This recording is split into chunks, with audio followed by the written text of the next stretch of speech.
شاید آپ کو معلوم ہو کہ مولانا ابوالکلام آزاد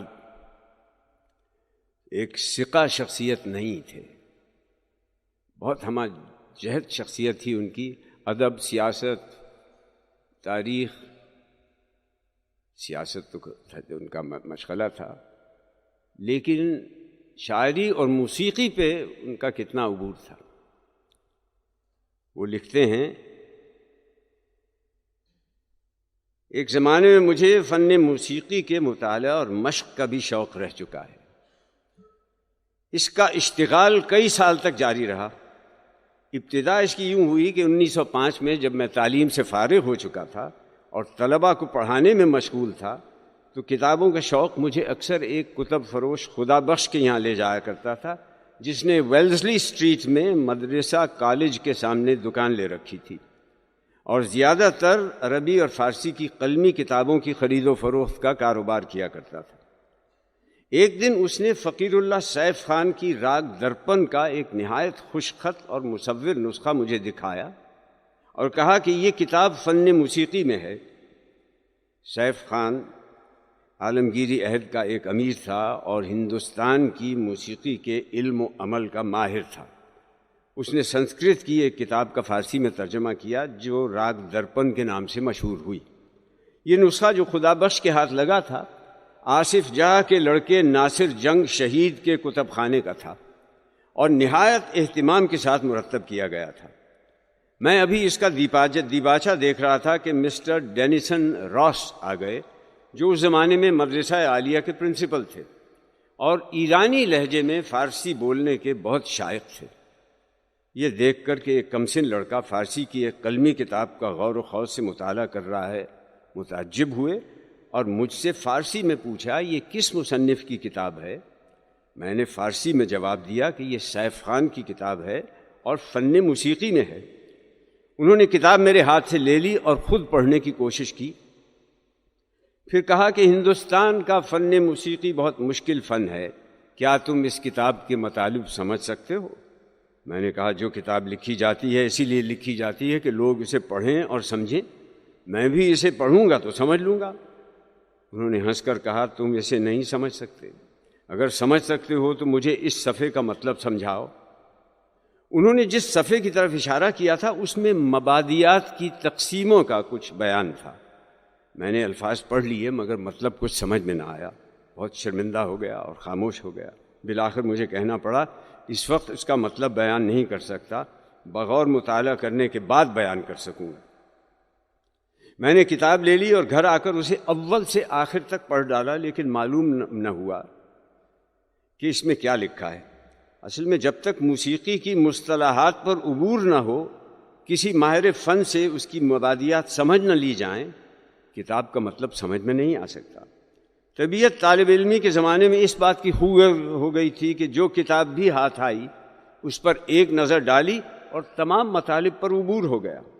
اب جو یہ رکاوٹ پیش آئی تو طبیعت کو سخت الجھن ہوئی اور خیال ہوا کہ کسی واقف کار سے مدد لینی چاہیے، لیکن مدد لی جائے تو کس سے لی جائے؟ خاندانی زندگی کے حالات ایسے تھے کہ اس کوچے سے رسم و راہ رکھنے والوں کے ساتھ ملنا آسان نہ تھا۔ آخر خیال مسیطہ خان کی طرف گیا۔ اس مسیطہ خان کا پیشہ یہی تھا، اس کا حال بھی قابل ذکر ہے۔ یہ سونی پت امبالہ کا رہنے والا تھا اور پیشہ اس کا گویا خاندانی گویہ تھا۔ گانے کے فن میں اچھی استعداد بہم پہنچائی تھی اور دلی اور جے پور کے استادوں سے تحصیل کی گئی تھی۔ کلکتے میں طوائفوں کی معلمی کیا کرتا تھا۔ تقریب کچھ تو بہر ملاقات چاہیے۔ یہ والد مرحوم کی خدمت میں بیعت کے لیے حاضر ہوا۔ ان کا قاعدہ یہ تھا کہ اس طرح کے لوگوں کو مرید نہیں کرتے تھے، لیکن اصلاح اور توجہ کا دروازہ بند بھی نہیں کرتے۔ لیکن بالآخر اس کا عجز و نیاز اور صدق طلب رنگ لائے بغیر نہ رہا۔ والد مرحوم نے اسے مرید کر لیا اور حلقے میں بیٹھنے کی اجازت ہی دے دی۔ اسے بھی کچھ ایسی توفیق ہوئی کہ طوائفوں کی نوچیوں کی معلمی سے تائب ہو گیا اور ایک بنگالی زمیندار کی ملازمت پر قناعت کر لی۔ بہرحال میرا خیال اسی مسیطہ خان کی طرف گیا اور اس سے اس معاملے کا ذکر کیا۔ پہلے تو اسے بہت حیرانی ہوئی، لیکن پھر جب معاملہ پوری طرح سمجھ میں آ گیا تو بہت خوش ہوا کہ مرشد زادے کی توجہ اس کی طرف مبذول ہوئی ہے۔ مسیطہ خان نے تعلیم کا صرف ایک ہی ڈھنگ رٹا ہوا تھا جو اس فن کے استادوں کا عام طریقہ ہوتا ہے، وہی اس نے یہاں بھی چلایا، لیکن میں نے اسے روک دیا اور کوشش کی کہ اپنے طریقے پر معلومات مرتب کروں۔ موسیقی کے آلات میں زیادہ تر توجہ ستار پر ہوئی اور بہت جلد انگلیاں اس سے آشنا ہو گئیں۔ اب سوچتا ہوں تو حسرت ہوتی ہے وہ کیا زمانہ تھا اور طبیعت کے کیا کیا ولولے تھے۔ میری عمر ان دنوں 17 برس سے زیادہ نہ ہوگی، لیکن اس وقت بھی طبیعت کی افتاد یہی تھی کہ جس میدان میں قدم اٹھائیے پوری طرح اٹھائیے اور جہاں تک راہ ملے بڑھتے ہی جائیے۔ کوئی کام بھی ہو، لیکن طبیعت اس پر کبھی راضی نہیں ہوئی کہ اسے ادھورا کر کے چھوڑ دیا جائے۔ جس کوچے میں بھی قدم اٹھایا اسی پوری طرح چھان کر چھوڑا۔ ثواب کے کام کیے تو وہ بھی پوری طرح کیے، گناہ کے کام کیے تو انہیں بھی ادھورا نہ چھوڑا۔ رندی کا کام کیا، رندی کا کوچہ ملا تھا تو اس میں بھی سب سے آگے رہے تھے۔ پارسائی کی راہ ملی تو اس میں بھی کسی سے پیچھے نہ رہے۔ طبیعت کا تقاضا ہمیشہ یہی رہا کہ جہاں کہیں جائیے ناقصوں اور خام کاروں کی طرح نہ جائیے، رسم و راہ رکھیے تو راہ کے کاملوں سے رکھیے۔ چنانچہ اس کوچے میں بھی قدم رکھا اور جہاں تک راہ مل سکی قدم بڑھائے جانے میں کوتاہی نہیں کی۔ ستار کی مشق 4-5 سال تک جاری تھی۔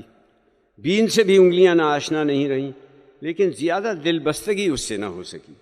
پھر اس کے بعد ایک وقت آیا کہ یہ مشغلہ یک قلم متروک ہو گیا اور اب تو گزرے ہوئے وقتوں کی صرف ایک کہانی باقی رہ گئی ہے۔ البتہ انگلی پر سے مضراب کا نشان بہت دنوں تک نہیں مٹا تھا۔ اب جس جگہ پہ داغ ہے یہاں پہلے درد تھا۔ اس عالم رنگ ابو میں ایک روش تو مکھی کی ہوتی ہے کہ شہد پر بیٹھتی ہے تو اس طرح بیٹھتی ہے کہ پھر اٹھ نہیں سکتی، کہ پاؤں توڑ کے بیٹھے ہیں پائے بند تیرے، اور ایک بھنورے کی ہوئی کہ ہر پھول پر بیٹھے بو باس لی اور اڑ گئے۔ ٹک دیکھ لیا، دل شاد کیا، خوش کام ہوئے اور چل نکلے۔ چنانچہ زندگی کے چمنستان ہزار رنگ کا ایک پھول یہ بھی تھا۔ کچھ دیر رک کر بو باس لے لی اور آگے نکل گئے۔ مقصود اس اشتغال سے صرف یہ تھا کہ طبیعت اس کوچے سے ناآشنا نہ رہے، کیونکہ طبیعت کا توازن اور فکر کی لطافت بغیر موسیقی کی ممارست کے حاصل نہیں ہو سکتی۔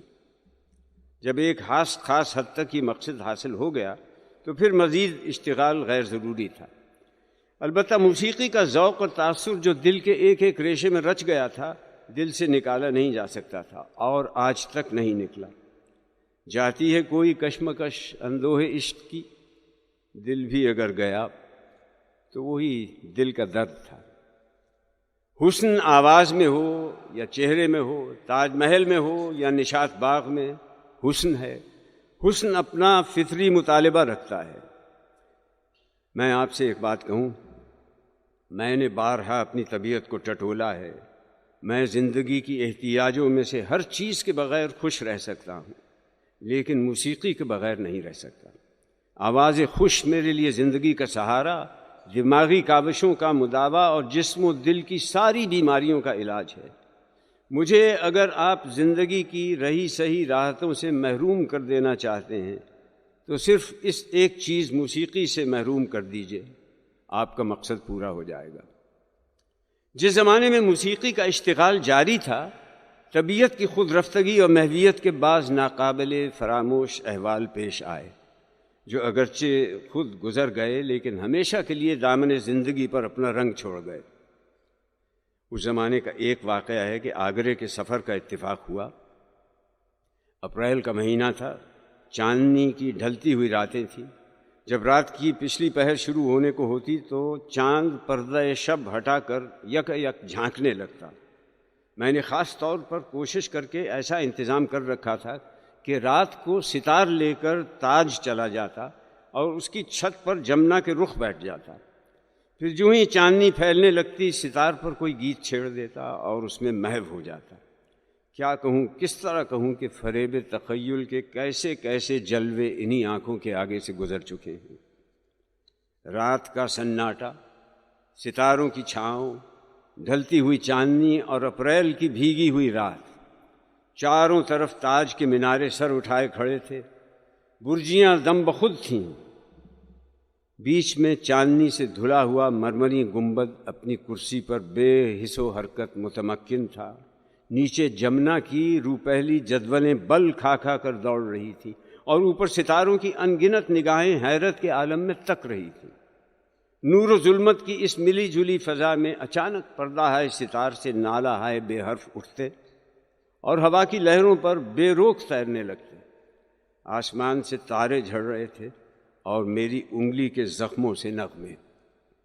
کچھ دیر تک فضا تھمی رہتی، گویا کان لگا کر خاموشی سے سن رہی ہے، پھر آہستہ آہستہ ہر تماشائی حرکت میں آنے لگتا، چاند بڑھنے لگتا، یہاں تک کہ سر پر آ کر کھڑا ہوتا، ستارے دیدے پھاڑ پھاڑ کر تکنے لگتے، درخت کی ٹہنیاں کیفیت میں آ آ کر جھومنے لگتیں، رات کے سیاہ پردوں کے اندر سے عناصر کی سرگوشیاں صاف سنائی دیتیں۔ بارہا تاج کی برجیاں اپنی جگہ سے ہل گئیں، اور کتنے ہی مرتبہ ایسا ہوا کہ مینارے اپنے کاندھوں کو جنبش دینے سے روک نہ سکے۔ آپ باور کریں یا نہ کریں، مگر یہ واقعہ ہے کہ اس عالم میں بارہا میں نے برجیوں سے باتیں کی ہیں، اور جب کبھی تاج کے گنبد خاموش کی طرف نظر اٹھائی ہے تو اس کے لبوں کو ہلتا ہوا پایا ہے۔